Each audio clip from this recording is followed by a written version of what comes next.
Assalamualaikum warahmatullahi wabarakatuh. Hai teman-teman semuanya, selamat datang kembali ya di channel Studi Horor. Studi Horor kali ini akan menceritakan tentang sebuah kisah jeritan korban bangkai bus kecelakaan. Cerita misteri kali ini bersumber dari @catatan Yohanes. Lalu bagaimana kengerian dari kisah kali ini? Mari kita simak kisah ini bersama-sama. Cerita kali ini berhubungan dengan kecelakaan yang pernah terjadi di suatu daerah. Kecelakaan bus dan truk yang menyebabkan bus terbakar dan membuat seisi penumpang meninggal dunia. Bagaimana kisah selengkapnya? Langsung saja simak ceritanya. Di saat sebuah bus yang dinaiki banyak penumpang menyalip truk yang sedang memuat pasir di tikungan yang tidak begitu tajam, tiba-tiba datang truk lain dari lawan arah dengan kecepatan sedang. Sopir bus yang kaget langsung membanting setirnya ke kiri. Alhasil kecelakaan tidak dapat dihindarkan.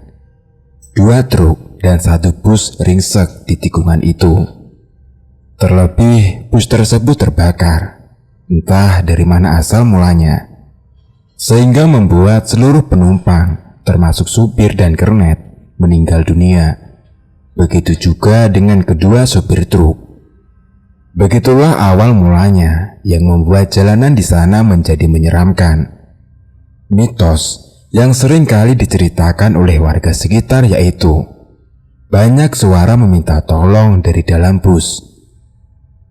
Hingga suatu ketika, Bambang, seorang montir dari bengkel perusahaan bus tersebut, disuruh mengambil sisa-sisa dari bangkai bus yang masih bisa digunakan, seperti dinamo atau barang yang lainnya, oleh pemilik perusahaan busnya.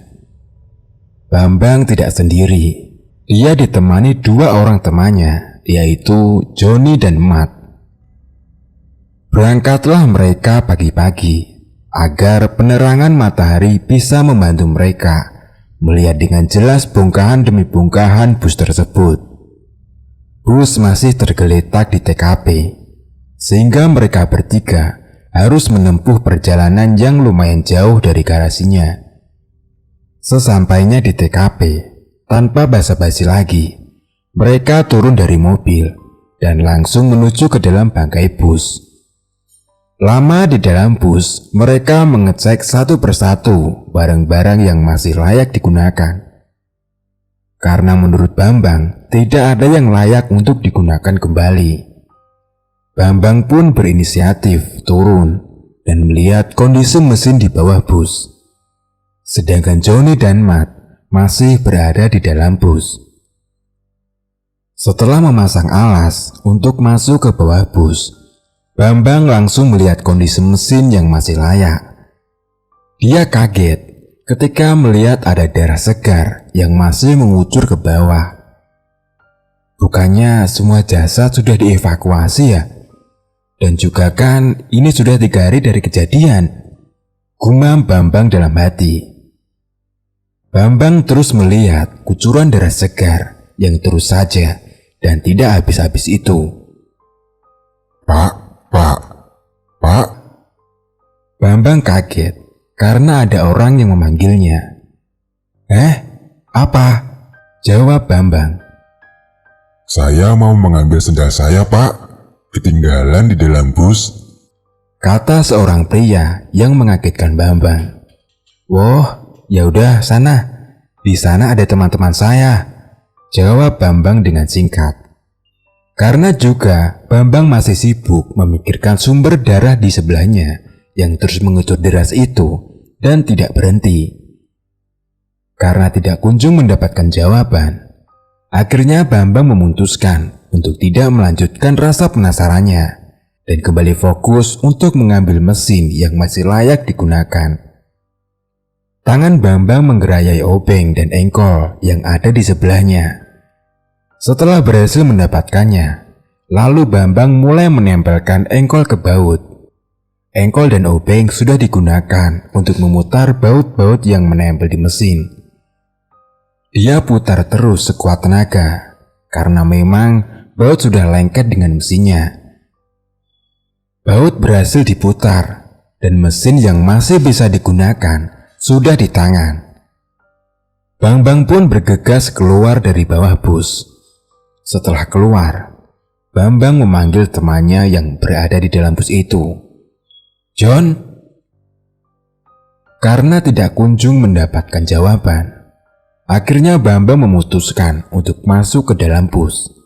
Dan didapati temannya sedang mengobrol di kursi belakang. "Halah, malah ngobrol," umpat Bambang. Johnny dan Matt tertawa melihat ekspresi Bambang. "Santai saja dulu, sebat-sebat gitu," ujar Johnny. Sambil menunjukkan dinamo yang dipegangnya, seraya Bambang berkata, "Ini masih bisa digunakan kan?" Johnny mengangguk, begitu juga dengan Matt. Sambil duduk, Bambang teringat orang yang berniat mengambil sendal tadi. Lalu Bambang berpikir, kok bisa orang tersebut mencari sendalnya yang hilang di dalam bus? Menurut Bambang, bus tersebut kan sudah 3 hari nggak dipakai. Karena penasaran apakah orang tadi beneran mengambil sandal, Bambang pun mencoba bertanya kepada 2 kawannya itu.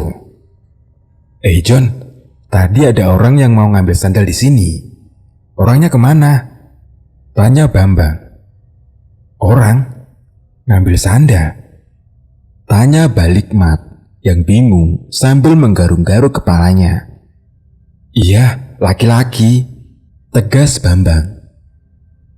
Johnny dan Matt diam saling menoleh, lalu mereka tertawa.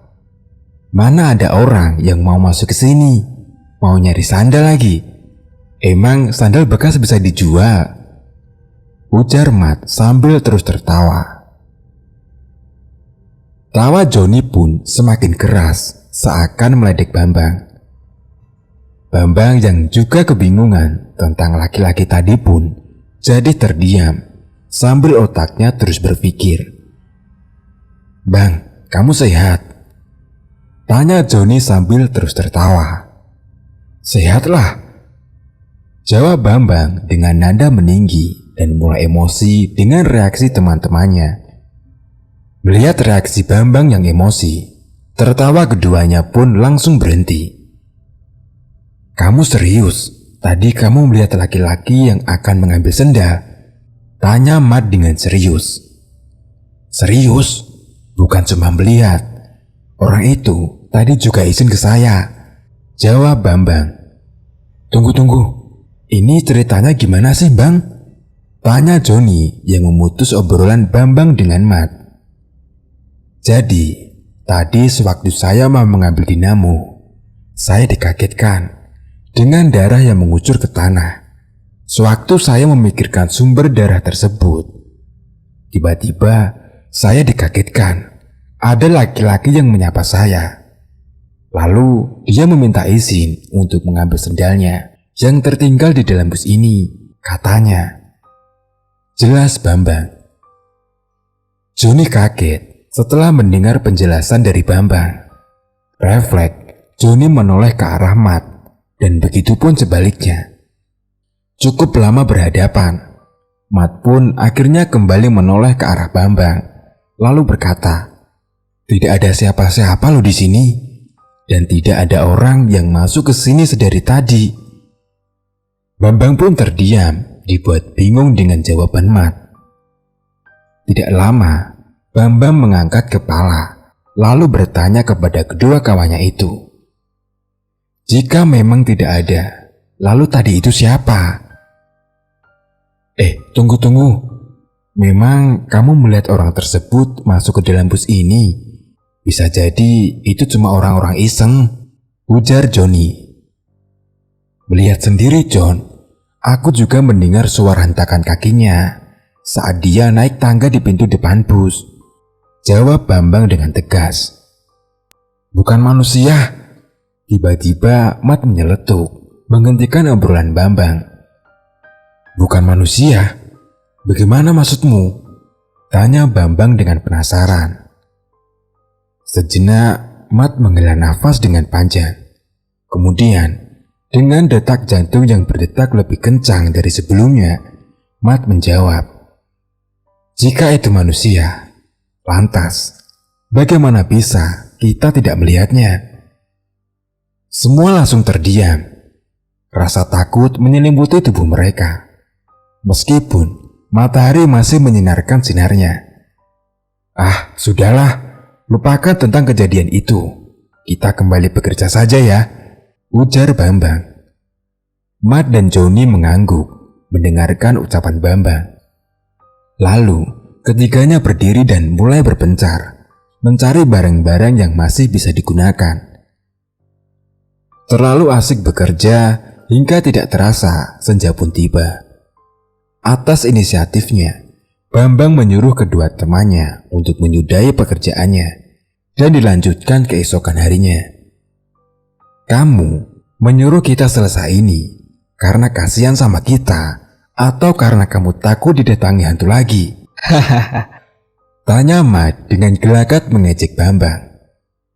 "Sialan," umpat Bambang. Hahaha, pecah tawa mereka. Malam hari ketika ingin istirahat, tiba-tiba istrinya memanggilnya. "Ada apa?" tanya Bambang.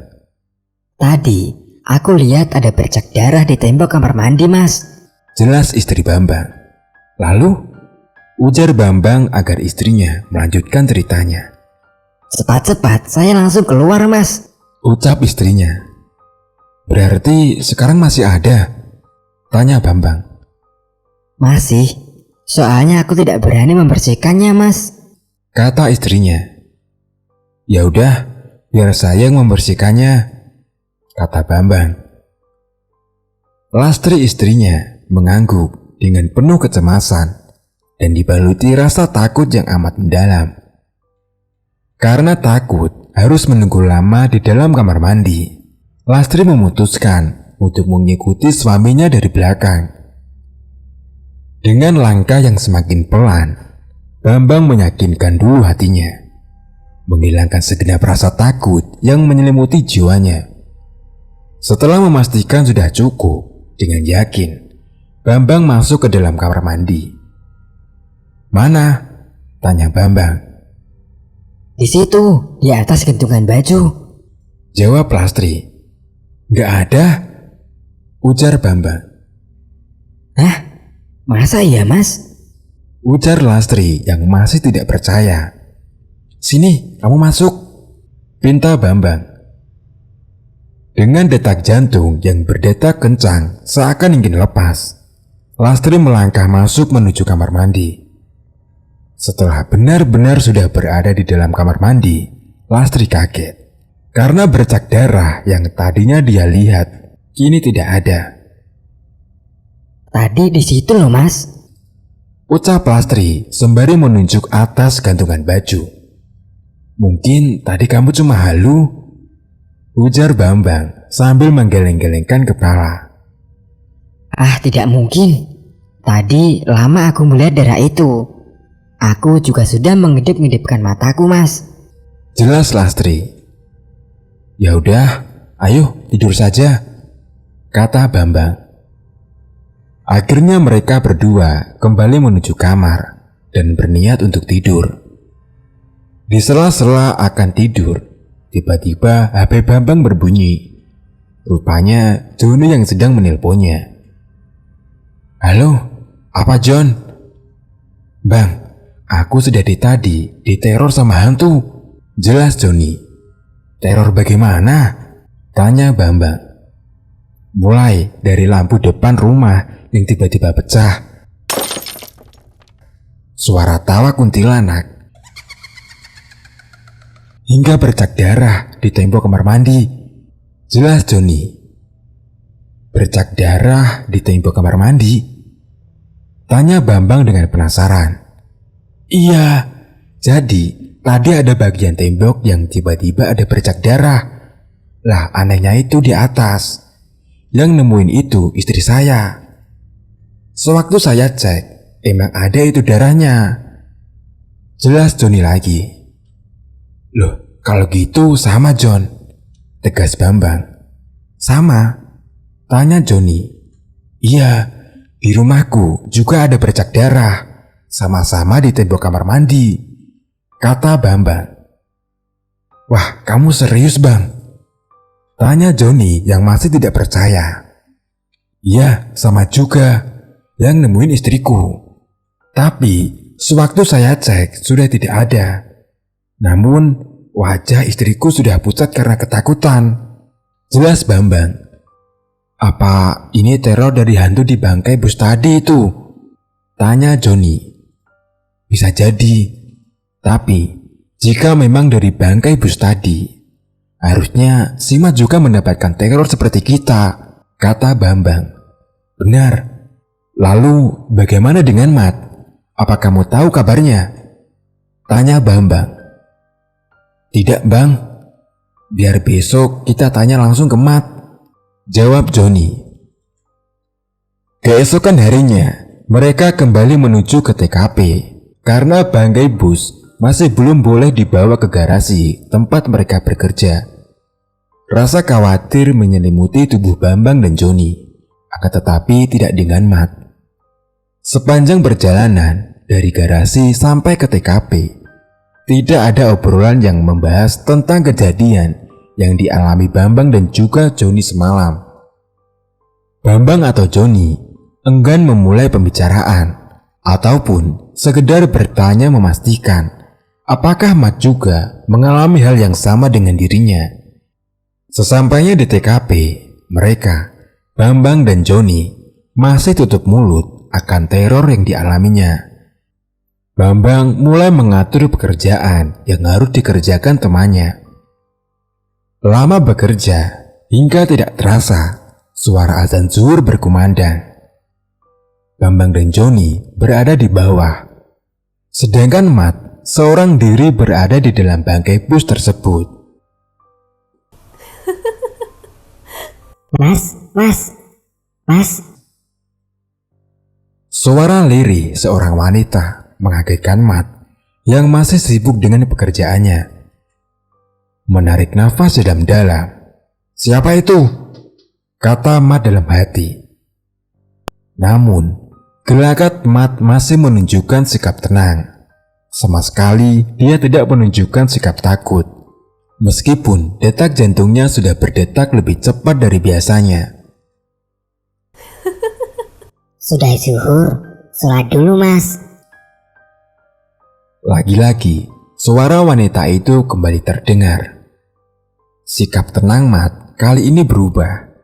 Mat mulai menunjukkan sikap tidak nyaman di dalam bangkai bus itu.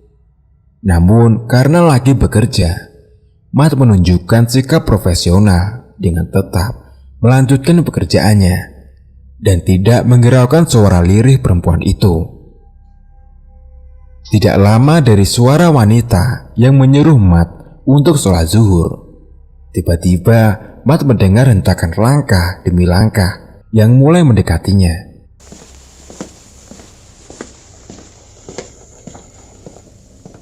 Berada di bagian kemudi dengan tujuan mengambil beberapa barang yang masih bisa digunakan.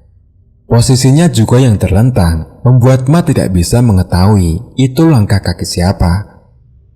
Pikirannya mulai tidak karuan, namun mencoba untuk positif. Tenang, itu suara langkah Bambang atau Joni. Langkah kaki itu terdengar semakin dekat.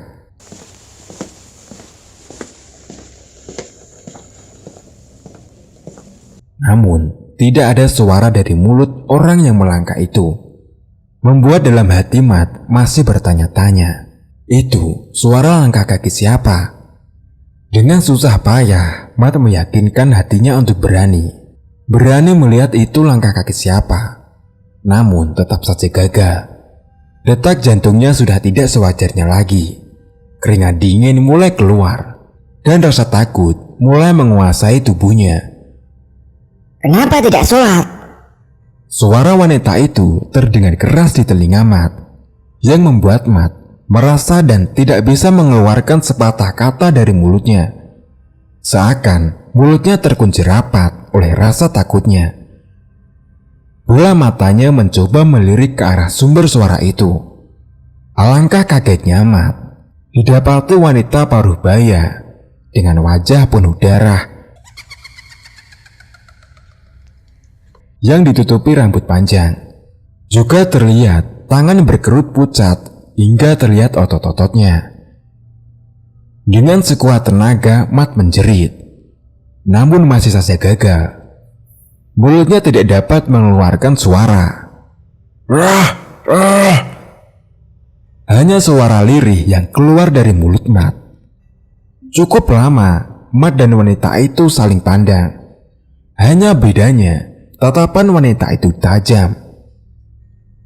Akhirnya Mat berhasil menjerit tidak lama setelah wanita itu tiba-tiba lenyap dari pandangan Mat. Wah! Jeritan Mat di dalam bangkai bus itu hingga terdengar oleh kedua temannya, Bambang dan Joni. Refleks, Bambang dan Joni saling pandang. Kenapa dia? Tanya Bambang ke Joni. Joni hanya menggeleng-gelengkan kepalanya.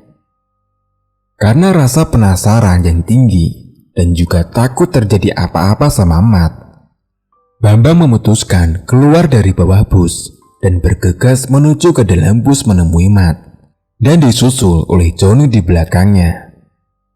Mat, kenapa Mat? Tanya Bambang. Itu. Mat tidak kuasa menahan detak jantungnya yang cepat sehingga membuat napasnya terengah-engah. Hingga untuk menjelaskan kejadian yang dialaminya kepada Bambang saja, dia tidak sanggup. Kenapa Mat? Bambang kembali menanyakan pertanyaan yang sama. Namun kali ini Bambang meninggikan nadanya. Mat yang gagap membuat Joni kasihan, hingga membuatnya berani memotong pembicaraan keduanya. Sudah Bang, kamu tenang dulu, biar Mat juga bisa tenang, agar bisa menjelaskan permasalahannya kepadamu dengan lancar, ujar Joni. Bambang mengangguk dan turun menuju ke mobil yang mereka bawa dari garasi tadi. Setelah kembali dari mobil, Bambang membawa sebotol air mineral lalu diberikannya kepada Mat. Ini minum dulu, kata Bambang sembari memberikan sebotol air mineral tersebut. Tanpa lama-lama dengan cepat, Mat langsung mengambil air mineral itu lalu diminumnya. Setelah meminum, Mat mencoba menenangkan diri dulu, mengatur nafas dan menghilangkan pikiran negatifnya. Setelah dirasa tenang, Mat mulai menceritakan kejadian yang dialaminya tadi hingga membuatnya menjerit keras sampai terdengar oleh kedua temannya itu. Jadi gini, tadi ada seorang wanita paruh baya datang kepadaku. Jelas Mat. Siapa dia? Apa tujuannya datang kepadamu? Tanya Bambang dengan penasaran. Dia hanya menyuruhku sholat zuhur. Tapi yang membuat aku berteriak itu karena wajahnya hancur, ditutupi rambut panjangnya, dan tangannya pucat sampai ototnya pun terlihat. Tambah Mat. Wah, serius kamu Mat? Timbal Joni yang masih tidak percaya dengan kejadian itu. Iya, jawab Mat dengan tegas sembari menganggukkan kepalanya. Joni dan Bambang saling menoleh. Lalu kembali mereka berdua menoleh ke arah Mat. Lalu bagaimana Mat? Tanya Bambang. Sudah begitu, kata Mat. Apa itu korban dari kecelakaan kemarin ya? Tanya Bambang. Lah, bisa jadi seperti itu Bang, jawab Joni. Seakan tertampar, jawaban Joni membuat mereka bertiga terdiam dan saling memandang satu sama lain.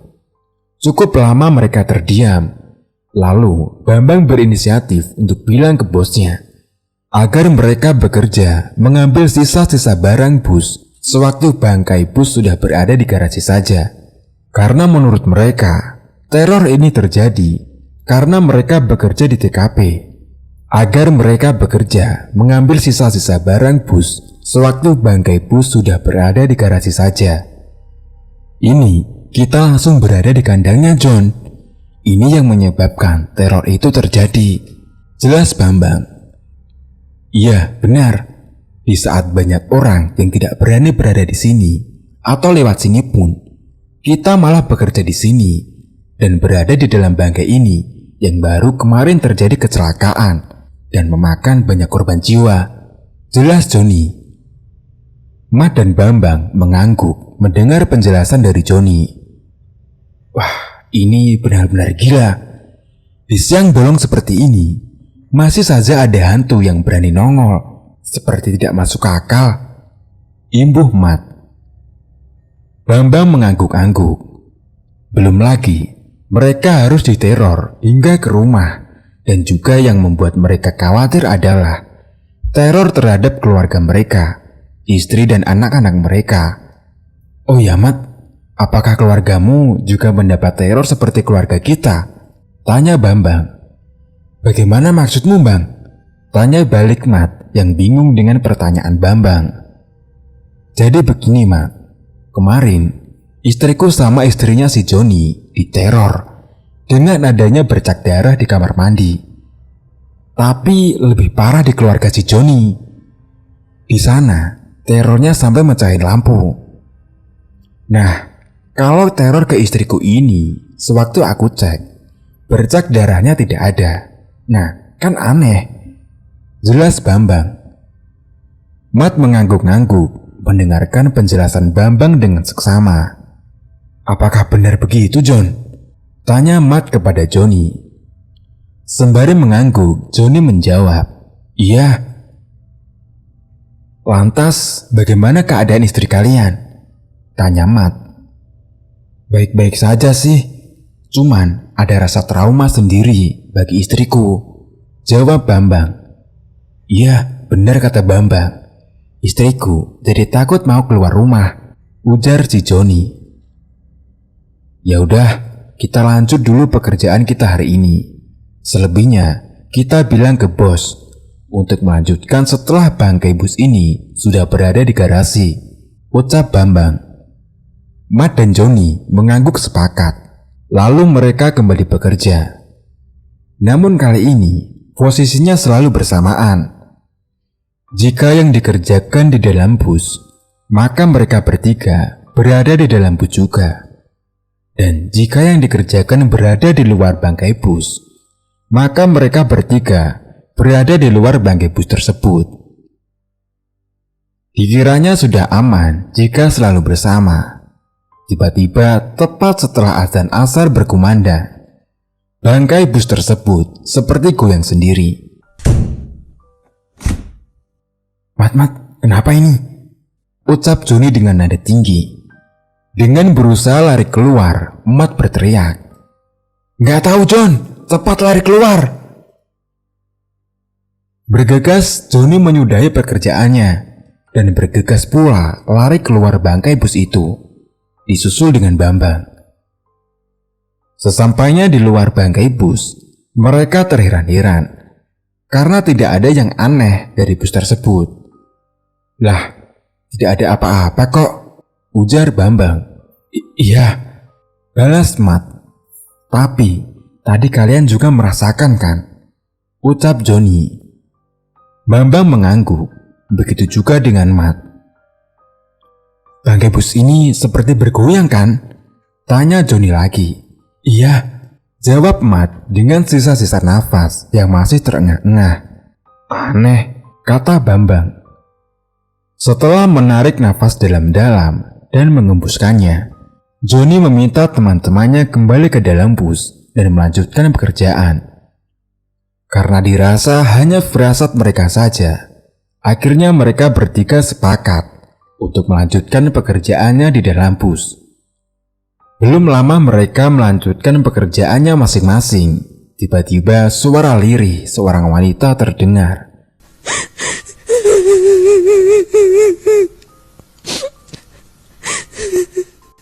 Tolong! Disusul suara berat dari seorang laki-laki. Aku di mana? Antarkan saya pulang ke keluarga saya. Suara keduanya seakan bersautan silih berganti, saling menoleh mereka bertiga. Mat, Joni dan Bambang hanya mampu terdiam dan mendengarkan dengan seksama dari mana asal sumber suara tersebut. Kaku sekujur tubuh dibuatnya, hanya bola mata yang mampu bergerak mencari dan mengikuti arah sumber suara tersebut. Yang mereka yakini itu adalah korban dari kecelakaan yang menewaskan banyak penumpang. Bambang ingin sekali berbicara, namun suara seperti hanya tertahan di tenggorokan, seakan tidak mau keluar. Mulut pun juga begitu, tertutup rapat seperti terkunci oleh rasa takut. Hanya itu yang dapat mereka lakukan, saling melirik menggunakan bola mata, dan juga sebagai kode di antara ketiganya. Meskipun kejadian itu hanya beberapa menit, namun menjadi lama bagi mereka. Perlahan suara tersebut menghilang terbawa angin. Belum juga selesai melawan rasa takut, tiba-tiba mereka kembali dikagetkan dengan suara klakson bus yang menyala dengan sendirinya. Suara tersebut mengagetkan ketiganya, seakan jantung yang melekat di tubuh mereka akan memisahkan diri dari tubuh mereka. Padahal kabel-kabelnya sudah diputus sama Mat, gumam Bambang dalam hati. Rasa takut tidak bisa lagi dilawan, membuat Joni berinisiatif untuk lari keluar. Melihat Joni yang berusaha berdiri, Mat juga berusaha melakukan hal yang sama. Setelah berdiri, Joni langsung melangkah cepat keluar lewat pintu belakang dan disusul Mat yang meninggalkan Bambang seorang diri di dalam bus. Bambang yang masih terpaku dengan rasa takutnya mencoba terus melawan pikiran negatifnya. Bambang yang berada di kursi bagian depan seorang diri karena teman-temannya sudah lari keluar. "Bang, keluar saja!" Terdengar jeritan Joni dan Mat dari luar bus. Mendengar suara ajakan dari temannya, Bambang pun berusaha berdiri dan menguasai dirinya untuk bisa diajak lari keluar. Setelah lama berdiskusi dengan dirinya sendiri, akhirnya Bambang melangkah keluar. Meskipun langkah demi langkah terasa amat lambat, dan pada akhirnya Bambang pun berhasil keluar. "Sialan kalian!" bentak Bambang dengan nafas yang masih terengah-engah. "Kenapa kalian malah kabur?" kata Bambang. Anu bang, anu." Saat Joni akan menjelaskan, langsung dipotong oleh Bambang. "Kurang ajar!" Dan Bambang langsung melangkah ke mobil milik bosnya yang mereka bawa agar bisa sampai ke TKP bus kecelakaan. Joni menoleh ke Mat dan memberikan kode melalui bola matanya untuk mengikuti Bambang. Sesampainya di dalam mobil, mereka berdiskusi untuk melanjutkan atau tidak pekerjaan hari ini. Akhirnya mereka sepakat untuk tidak melanjutkan, melihat hari itu juga semakin sore. Dengan cepat mereka keluar mobil dan kembali ke bus untuk mengambil alat-alat yang mereka bawa, lalu pulang kembali ke garasi. Sesampainya di garasi, Bambang langsung berinisiatif menemui bosnya agar pekerjaan mereka mengambil sisa-sisa mesin bus yang bisa digunakan. Mereka lakukan setelah bus sampai di garasi saja. "Mana ada hantu di siang bolong begitu, Bang? Kamu ini mengada-ngada saja," ujar bos mereka. "Ini beneran, bos. Jika hanya aku saja yang diteror, bos bisa tidak percaya. Tapi ini kami bertiga yang diteror. Juga bukan hanya istriku yang mendapat teror, juga istri dan keluarga Joni," jelas Bambang. Bos mereka, Kohling, hanya mendengarkan dengan seksama penjelasan Bambang. "Joni dan Mas saksinya, bos. Kalau perlu, aku bawa istriku dan istri Joni untuk menjadi saksi, bos," tambah Bambang. Kohling hanya diam.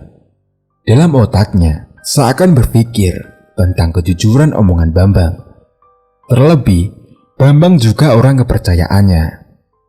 Ya udah, kamu lanjutkan setelah proses olah TKP dari kepolisian selesai. Jadi, bangkai bus ini sudah bisa kami bawa ke garasi, ujar Kohling. Mendengar perkataan Kohling, Bambang bahagia dan tidak sabar ingin memberitahu kedua temannya, karena mereka akan terbebas dari teror penumpang korban kecelakaan bus tersebut. Tidak lama setelah mendapat jawaban dari bosnya, Kohling, Bambang langsung menemui Joni dan Mat. Kita lanjut bekerja setelah bus ini sudah di garasi, ujar Bambang. Bos setuju, ucap keduanya serentak. Bambang mengangguk dengan senyuman. Tapi, apakah teror ini bakal berhenti? Apa mereka tidak mengikuti kita hingga ke rumah masing-masing? Dan mereka meneror keluarga kita? Tanya Mat. Cerita pun selesai. Terima kasih teman-teman sudah mendengarkan cerita ini hingga selesai. Mohon maaf apabila ada kesalahan kata, kesamaan nama orang, tempat, atau kejadian. Wassalamualaikum warahmatullahi wabarakatuh.